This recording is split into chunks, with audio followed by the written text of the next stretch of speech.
Hey everybody, Nick here, and today I got a review for you of this very interesting little guy right here. This is the Cold Steel Mini Tuff Lite. Very interesting little knife, and so first off though, I want to thank very much my buddy Daddy OEDC. He is another gear reviewer. He's a great guy, generally speaking. He was also the winner of my Best New Gear Reviewer contest. You should check him out. But he sent this guy along as kind of a thank you. Said, Nick, I love this knife.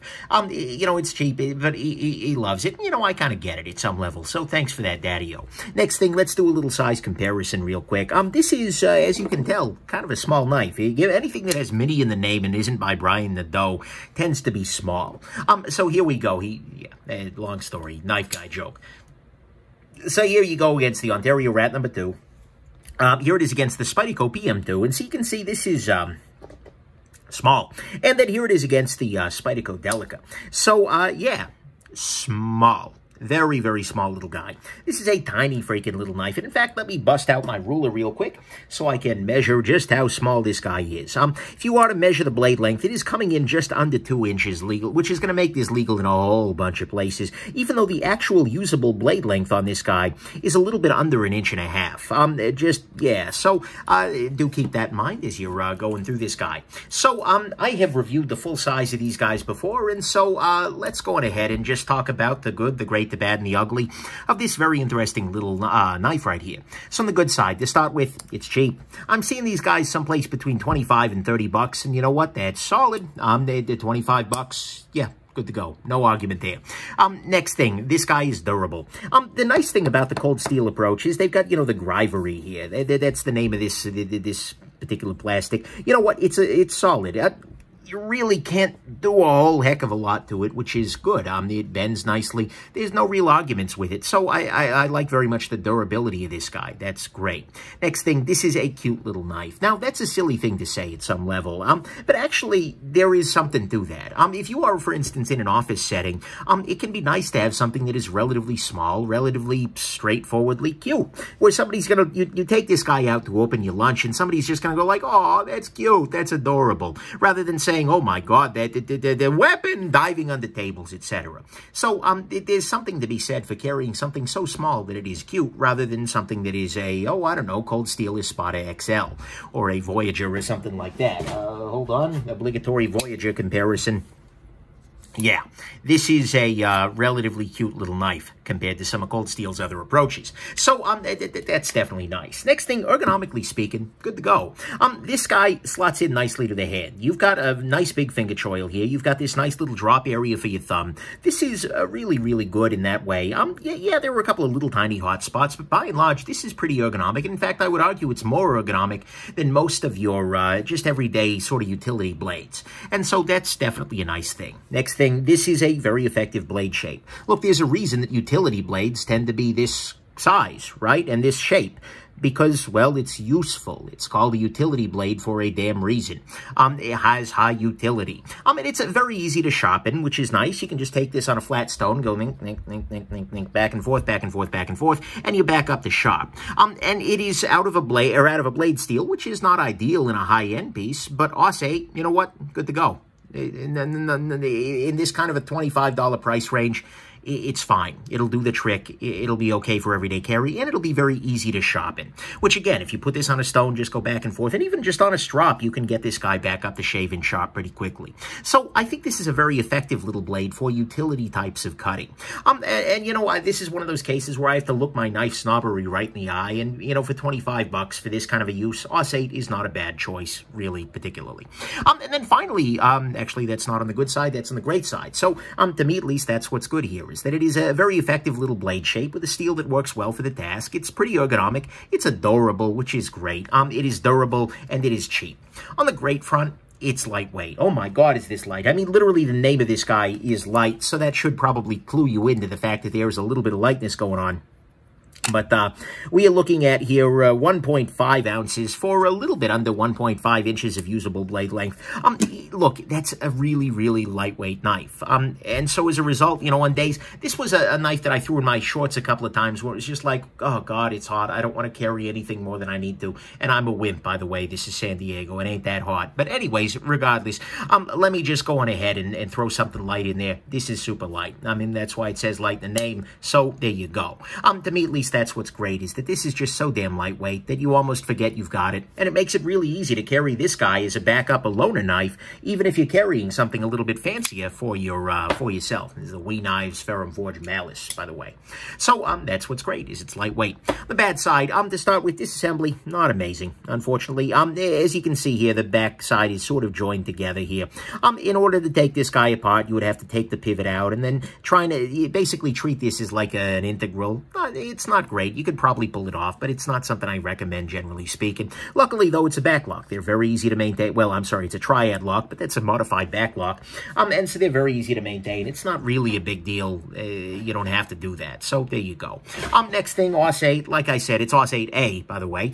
It's not the world's greatest steel ever, but you know what? For the price, like I said, I don't care. I think it's a good choice here if it works. And I'd rather have it at this price point than more expensive with M390 or something like that. So there you go. Next thing, one thing that might be relevant to some folks is that there is more blade length to this guy legally than there is practically. What I mean by that is that by, I think, most statutes, this is going to be a 2-inch blade. If the cop is measuring your blade, they're going to call this 2 inches rather than an inch and, an inch and a half or an inch and change. Something like that. And so what that means is that if you were in an area where you genuinely need an inch and a half of blade length, then that would be a very sad little area to be in. But nevertheless, this is probably not going to count. So keep that in mind. But you definitely don't get a whole lot of blade length for the blade that you've got here because of this finger choil. And actually, that brings us to the next issue, which is that this is going to not be enough blade for a lot of tasks. This is absolutely great for opening boxes. For instance, opening, just good old-fashioned envelopes, although for an envelope I tend to prefer something a little more blade so you can get in there and kind of slide. Anyways, I digress. This is going to be good for a lot of those kinds of things, and especially for pull cuts. If you're going down like this, yeah, that works, 100%. That's where this shines, is in those kinds of pulling cuts. Utility cuts. But if you're trying to do something like, for instance, cut up an apple, not really enough blade length here. You're going to be trying to, you'll be struggling there to cut, a birthday cake. Nope, not going to happen. This is a very, very small little blade, and so that's going to be something that plays a role here. Next thing, unfortunately, build quality-wise, this guy came out of the box with some blade play, some side-to-side shake here. Vertically, solid, but side-to-side, not great. And unfortunately, once I tighten down the pivot a little bit to remove that play, it's no longer super smooth. I mean, it opens and it closes, but it's no longer really a nice action. There's no way in which I could one-hand close this guy at all. I'd have to press it against something, and that's not great. And so I'd really like for this to be able to be smooth and easily opened, but, it is what it is, I suppose. And then finally, on the bad side, actually not quite finally, the one-hand opening on this guy is not amazing. You can see here it's using a round hole. The hole edges are a little bit on the sharper side, and so it just doesn't feel great on the thumb. The other approach for opening this one-handed, and I don't think I can do this under the camera, and it worked a lot better when it still had some blade play, but you can actually flick this guy down where you hold onto the blade and flick the handle open like that. I'm sure some NYC cop is salivating right now with the thought of taking this from you as a gravity knife.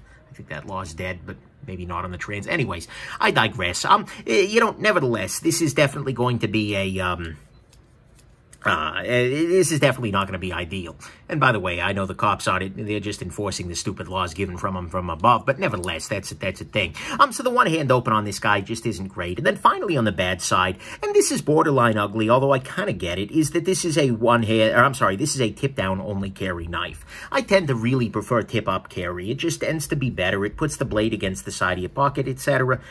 There's a lot of joy there, but, this is tip-down only for some damn reason, and that's not something I'd like. I kind of wish they gave us the option to swap the clip around so it's facing down as well. Ergonomically speaking, you know what? It works out pretty okay, and that's probably why they did it.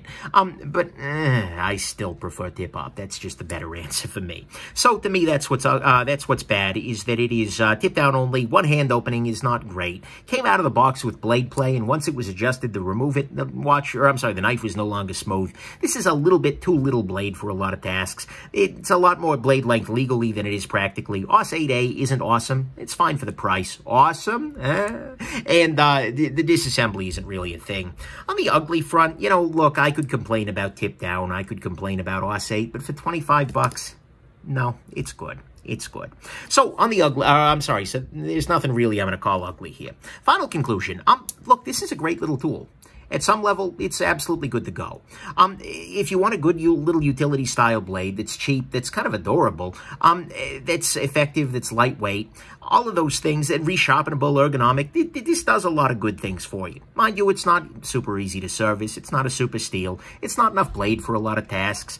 The action just isn't amazing with one hand. It's tip down only. You know, there are some downsides here, but mostly it's good to go. It is always going to be worth considering with this knife whether you would be better off with a conventional utility-style blade.